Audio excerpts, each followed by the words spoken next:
अगर 3 तलाक इस्लाम का जरूरी अंग है तो पाकिस्तान में क्यों नहीं होता भाई? अगर 3 तलाक इस्लाम का जरूरी अंग है तो इंडोनेशिया में क्यों नहीं होता? अगर 3 तलाक इस्लाम का जरूरी अंग है तो कतर, जॉर्डन, सीरिया, बांग्लादेश, ये तो सारे मुस्लिम बस्ती वाले देश हैं, वहां पर उनको बंद क्यों कर दिया?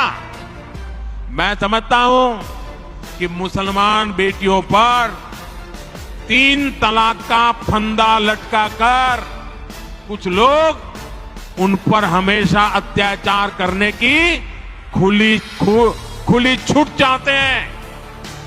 भारत के मुसलमान भाई बहनों को भी ये समझना होगा कि कौन से राजनीतिक दल उन्हें भड़का करके उनका फायदा लेने के लिए उनको बर्बाद कर रहे हैं।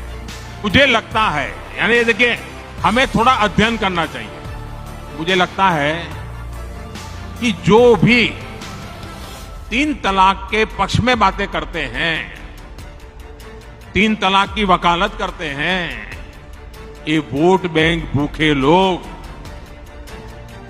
मुस्लिम बेटियों के साथ बहुत बड़ा अन्याय कर रहे हैं।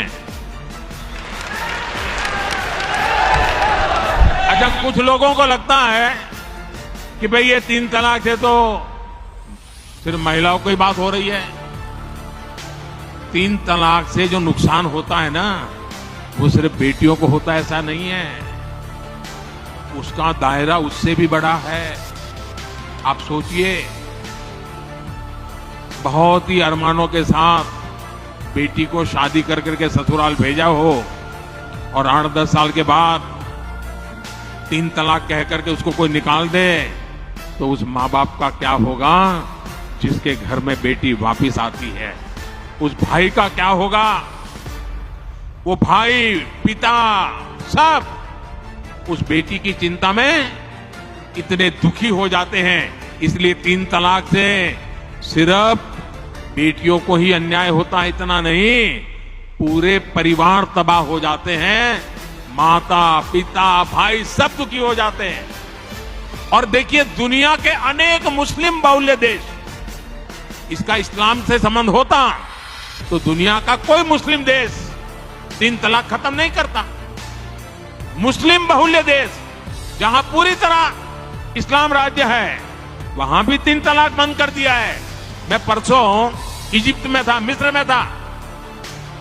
मिस्र में, इजिप्ट में 90% से ज्यादा सुन्नी मुसलमान समाज है और इजिप्ट में आज से 80-90 साल पहले 3 तलाक की प्रथा को समाप्त कर दिया। हमसे 90 साल पहले।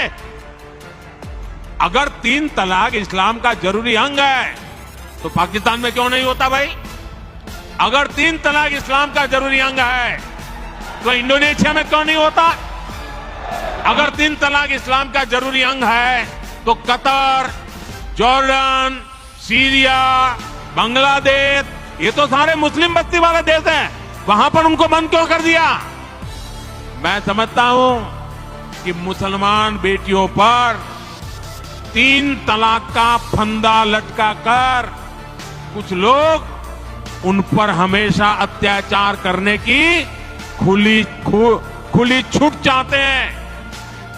यही लोग 3 तलाक का समर्थन भी करते हैं और मैं जानता हूं कि इसलिए ही मेरी मुस्लिम बहनें, बेटियां, मैं जब भी जहां जाता हूं वो भाजपा के साथ खड़ी रहती है, मोदी के साथ खड़ी रहती है।